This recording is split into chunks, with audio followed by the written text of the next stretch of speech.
that the Composite Board of Medicine also would be an agency to answer your questions about the PAs and their job description. So how did this come about? Right. This came about because death certificates are not being signed. By law, they have to be signed within 72 hours. There are religions that require folks to be buried within 48 hours, including Hindu, Muslim, and some Jewish faiths.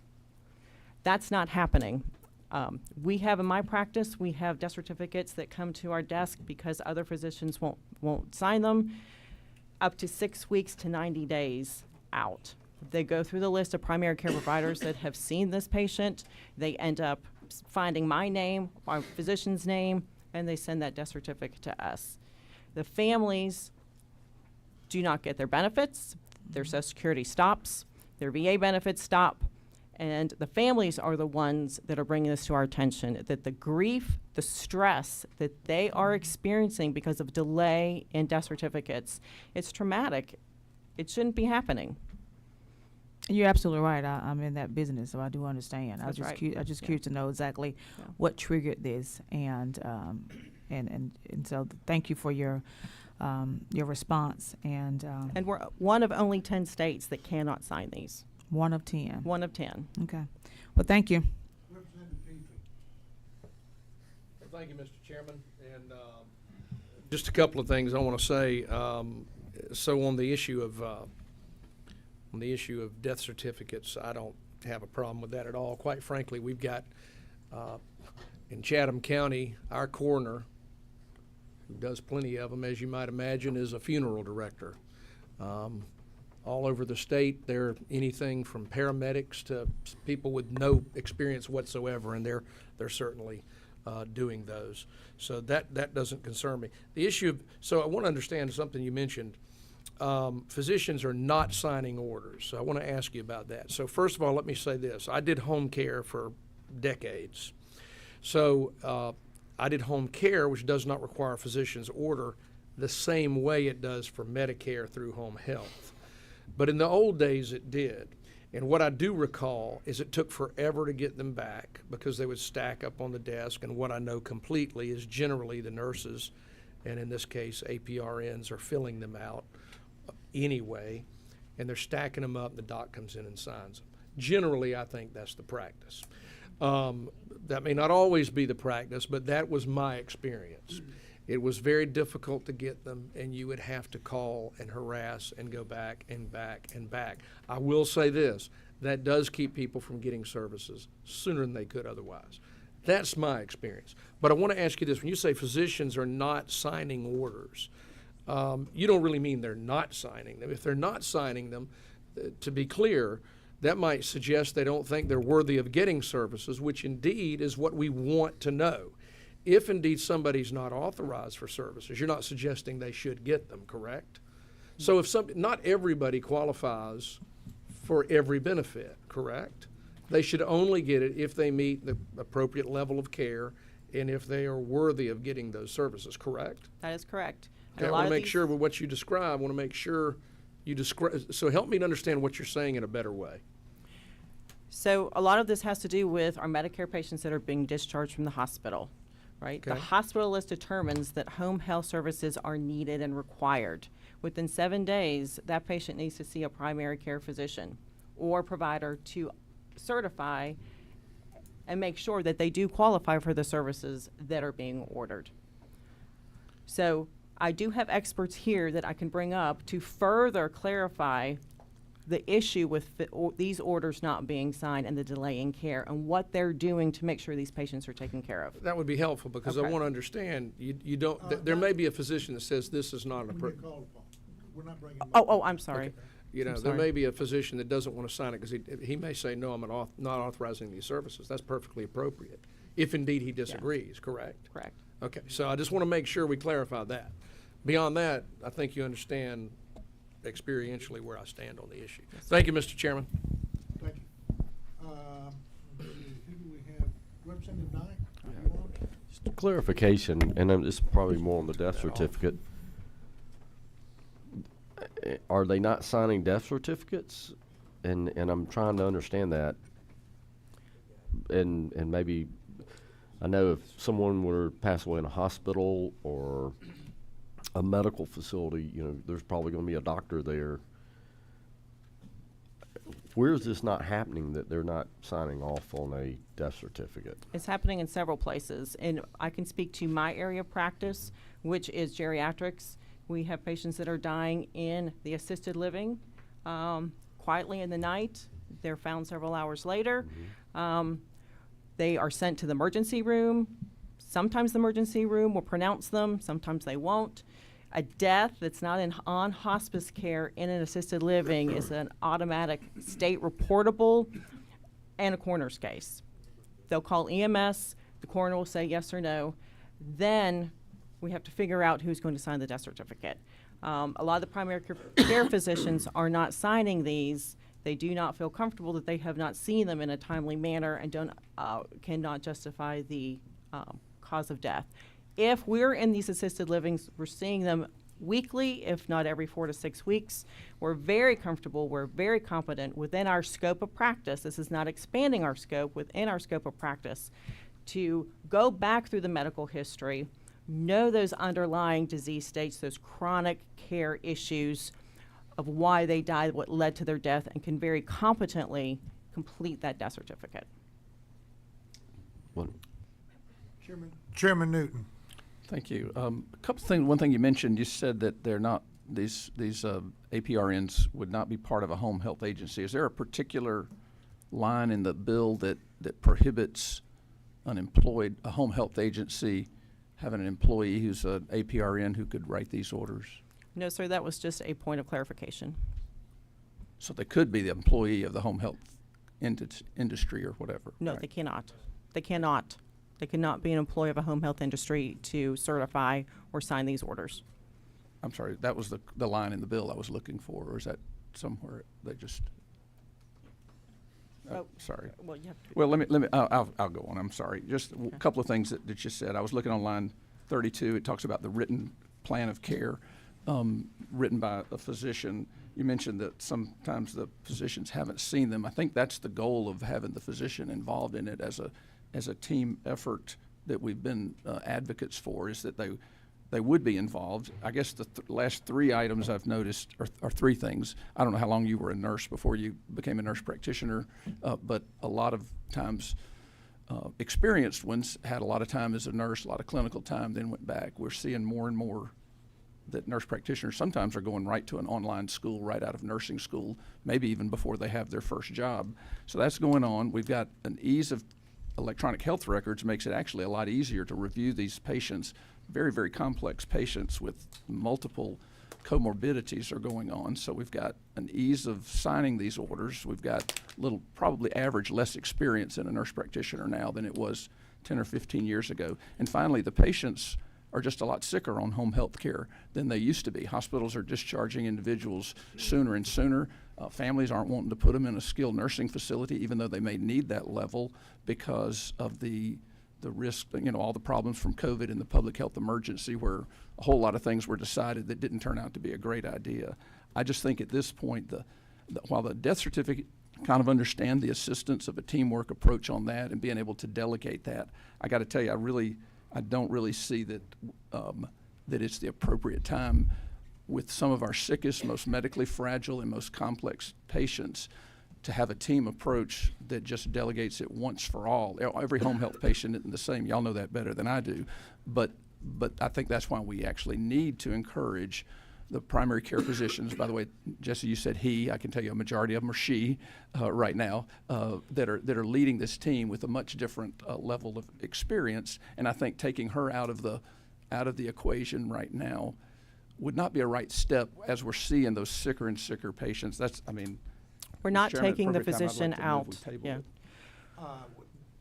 Let's hold on that. We've got some people want to speak to this. You had somebody that you were sort of pointing Yes, sir. to. Would you Yes, like sir. for them to come up? Can and I speak to us? answer? Yes, go ahead. Representative Go ahead. Nunes' question. So first of all, the physician is not let out of this, as I stated at the very beginning. They're very much a part of us, as they were 3 years ago, or during the 3-year span when we were allowed to. They were still very involved. And again, it's delegation. You sit down with your nurse practitioner when you sign that or PA with the collaborative practice agreement, and you determine if that nurse practitioner is capable and has the skill level that you feel comfortable with to sign that death certificate. You delegate that. The other issue is with EMR, as you mentioned, with electronic portal and these orders. There's a study from Johns Hopkins that shows the physicians spend less than 1 minute reviewing and signing these orders. Also, an elected official who is a physician told me all he does is go into the portal and clicks and signs. He does not review the plan of care. And Okay. I'll just say one thing. I mean, I think, again, in this bill, we give the control, the power to the physician. So this is not like we're coming in, hey, we're going to mandate, here you go. If you're a physician and you believe, hey, this nurse practitioner, this PA is doing a great job, then, hey, you can sign off, put that into the agreement. If not, you don't have to. So I think it has that chain of command, just like in the military. You know, if you think that soldier has, can handle that responsibility, okay, I can sign off. So we're doing that again. We're making sure physicians have control of each of their offices, the hospitals. But again, it's up to the physician if they want it or not. I'm trying to get it on. I was just going to say the problem with this moving forward is the physician has to decide that. She has to decide it once for all. It's not, well, you can't give and take this ability to write home health orders depending on the complexity of the patient, whether they're a post-op patient, whether they had sepsis or were in ICU. It's kind of like you're forcing her to just say, going forward, I either give this or I don't. The current way of doing it, however, recognizes that maybe you just do just a point and click on some very simple, more routine home health visits.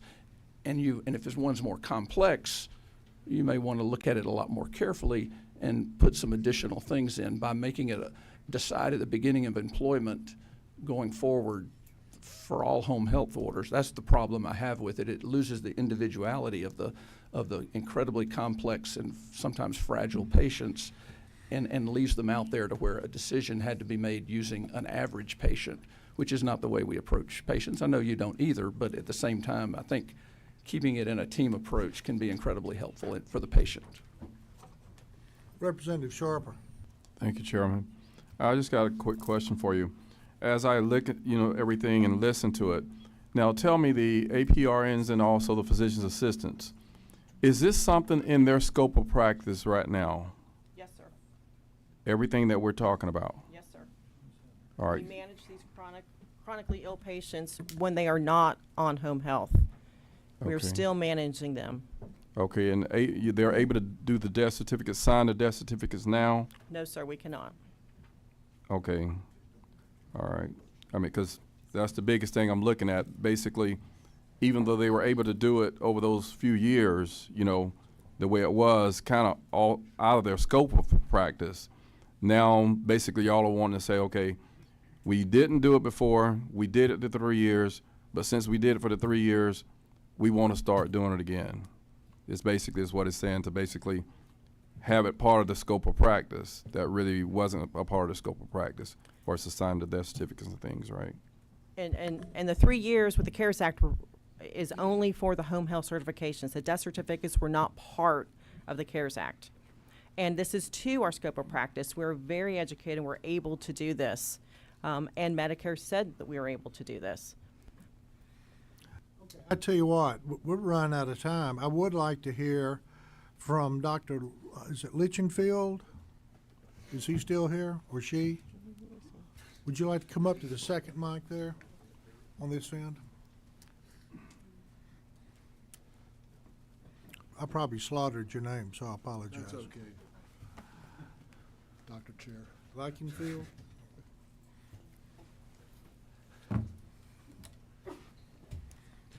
Mr. Chairman, members of the committee, my name is Len Lichtenfeld, and I'm a medical oncologist and have also been a primary care internist. And I'm here to represent and speak on behalf of the Georgia chapter of the American College of Physicians. It represents 3,800 specialists in internal medicine who practice throughout the state of Georgia. We are opposed to this legislation as currently offered. And while we acknowledge the intent of the sponsors, it's our opinion that the proposed legislation falls short of protecting the health and safety of the citizens of this state. The bill addresses several complex, unrelated issues which directly impact patients and their care, and in our opinion, has potentially grave consequences. Many of the patients who would be affected by elements of this proposed legislation are older, including the very elderly in our communities, and these patients have unique medical problems, are medically fragile, and are frequently medically complex because of diseases accumulated over a lifetime, as Representative Newton indicated. Those realities demand the care and oversight of physicians who have the extensive training and experience to provide them with the knowledge needed for the management of these patients.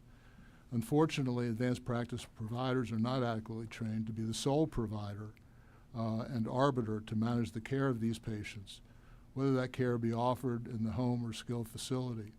Specialists in internal medicine are committed to team-based care, and it is our opinion that having engaged physician-led teams remains the key to assuring the best possible outcomes for our patients, and especially in most difficult circumstances.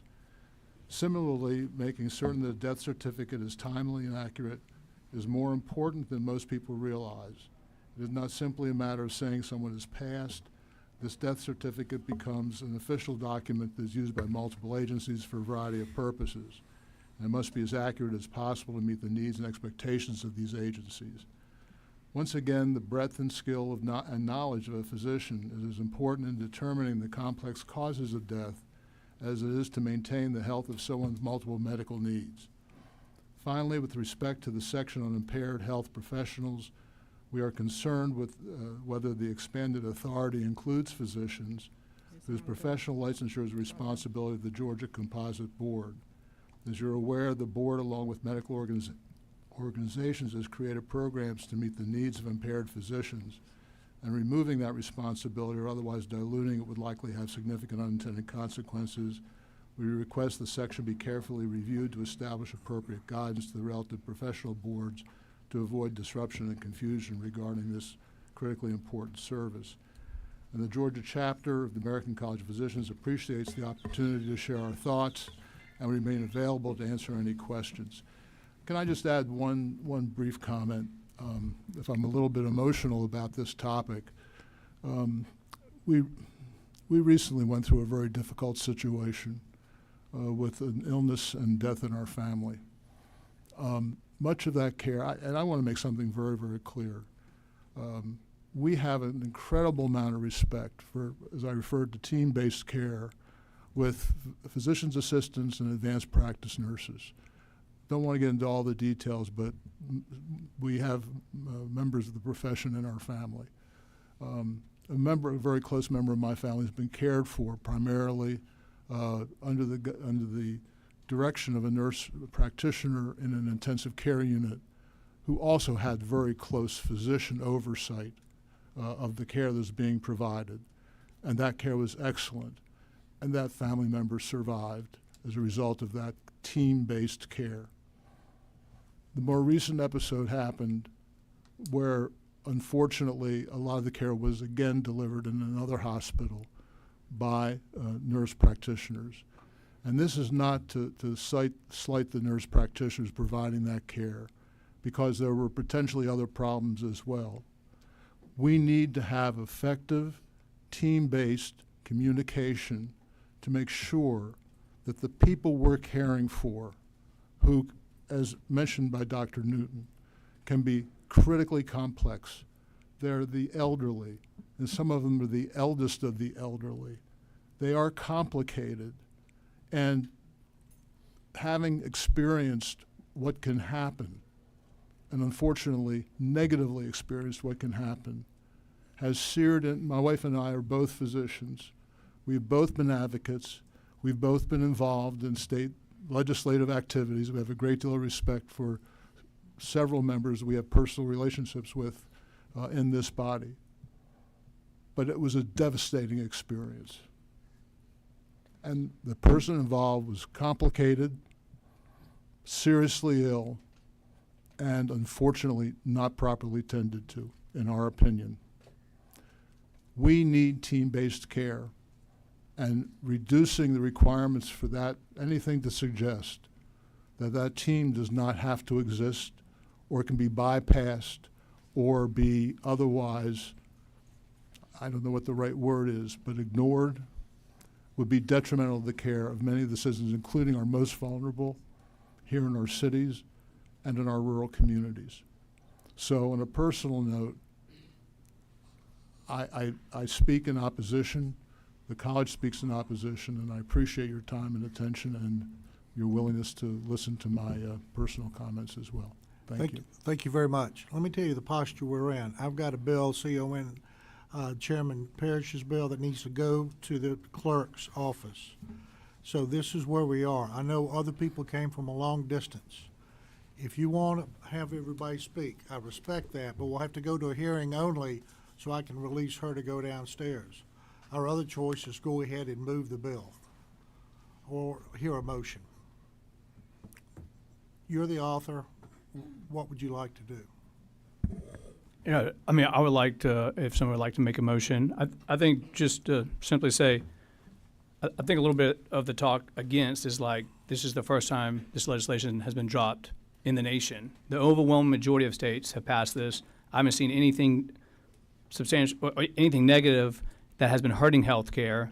States are getting or jumping aboard, and we could be the last state if we, hold back from doing this. And again, it has that protection of the physicians control it, and I believe in that. So I mean, I'd love if somebody would like to give a motion, and maybe we could vote on this, whatever the committee wants. Chairman Newton. I move we table the bill, Mr. Chairman.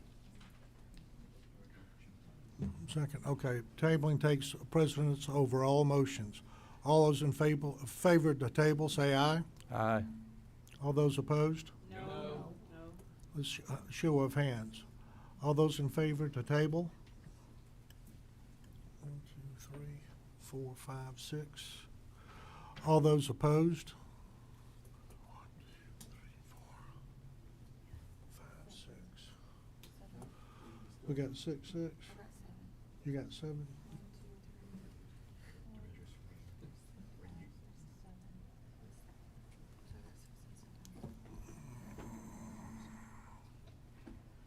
Chairman votes to table the bill. We have a tie vote. The bill does not move. Thank you all for being here tonight, and I apologize for this late night. Thank you. No. What, 7 to 7?